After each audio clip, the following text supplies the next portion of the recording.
நம்மளுடைய ப்ராஜெக்ட்ல material UI angular மெட்டீரியலை வந்து எப்படி இன்க்ளூட் பண்ணணும்னு பார்த்தோம் ஒரு சாம்பிள்.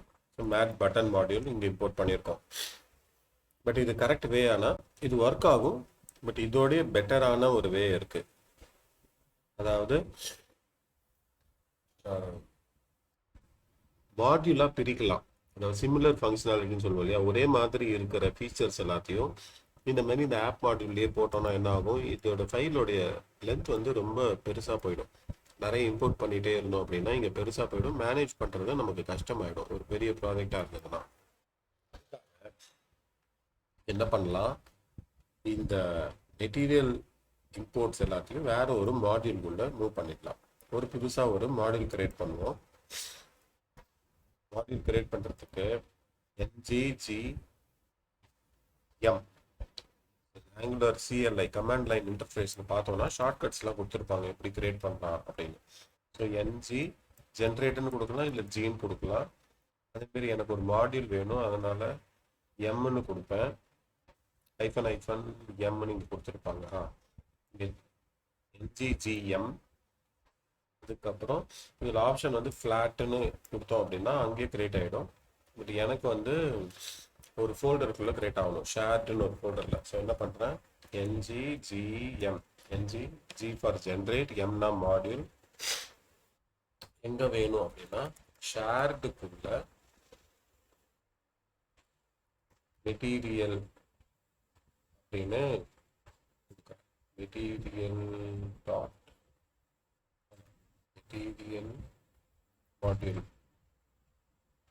மெட்டீரியல்னு மட்டும் போதும், பார்ப்போம் என்ன இருக்கு. ஷேர்டுக்குள்ள மெட்டீரியலுக்குள்ள material hyphen material dot module அப்படின்னு கிரியேட் ஆயிடுச்சு.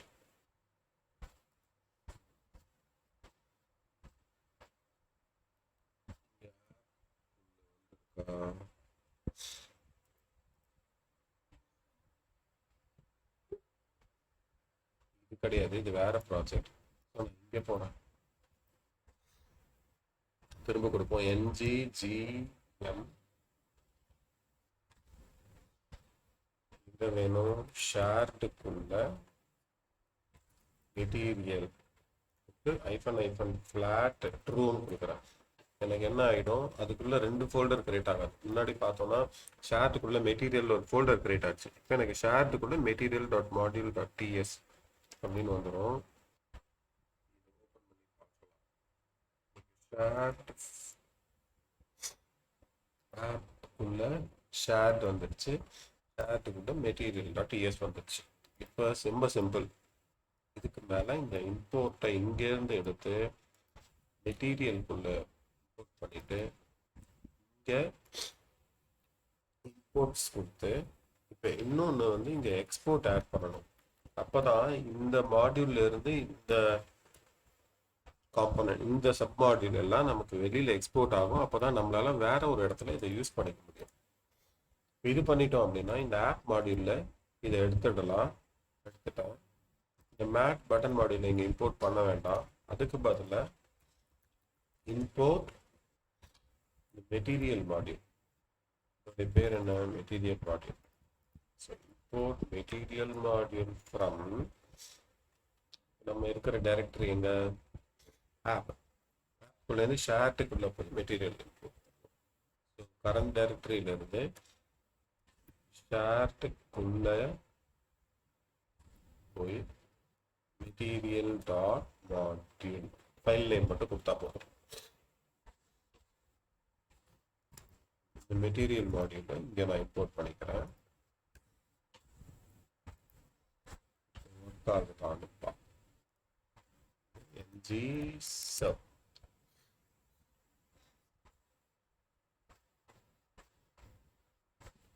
ஓகே, பில்ட் வந்து கரெக்டாக முடிஞ்சிடுச்சு.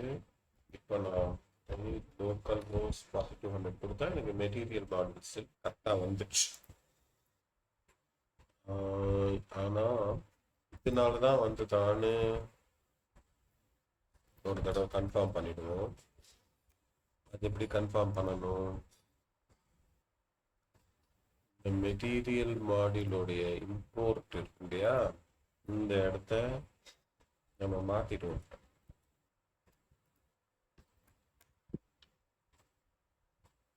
Local host colon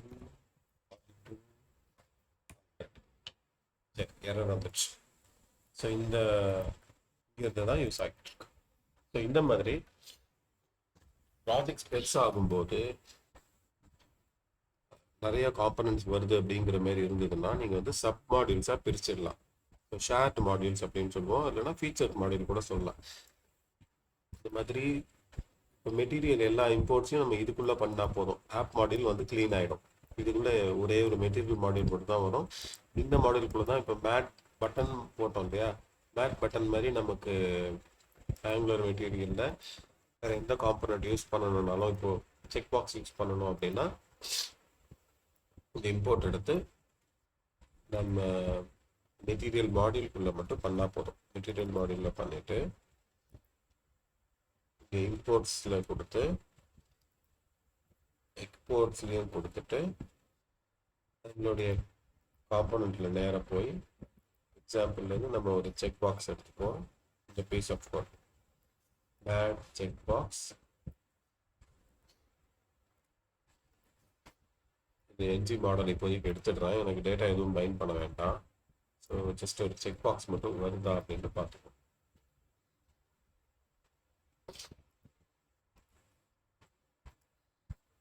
check box வரவில்லை.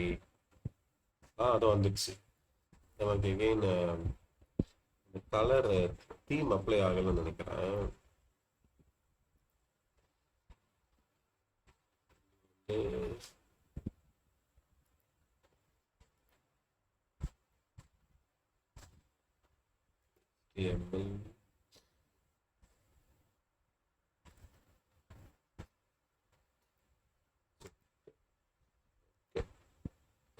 செக் பாக்ஸ் இருக்கு, தீம் தான் அப்ளை ஆகலன்னு நினைக்கிறேன். அது ஒன்றும் ப்ராப்ளம் இல்லை. ஸோ இந்த மாதிரி ஃபீச்சர் மாடியூல்ஸ் யூஸ் பண்ணுறதுக்கு இதுதான் டெக்னிக். இது யூஸ் பண்ணிங்கன்னா ப்ராஜெக்டோடைய சைஸ் கம்மியாகவும் இருக்கும். அதான் அந்தந்த தேவையான மாடியூல்ஸ் அண்ட் காம்பனன்ட்ஸ் வந்து தனியாக பண்டில்டாக இருக்கும். அப்படிங்கும்போது லோடிங் டைம் நம்ம வந்து குறைக்கலாம், ஃபாஸ்ட்டாக லோட் ஆகிடும். லோடிங் சைஸை குறைக்கலாம், லோடிங் டைம் வந்து ஃபாஸ்ட்டாக லோட் ஆகிடும்.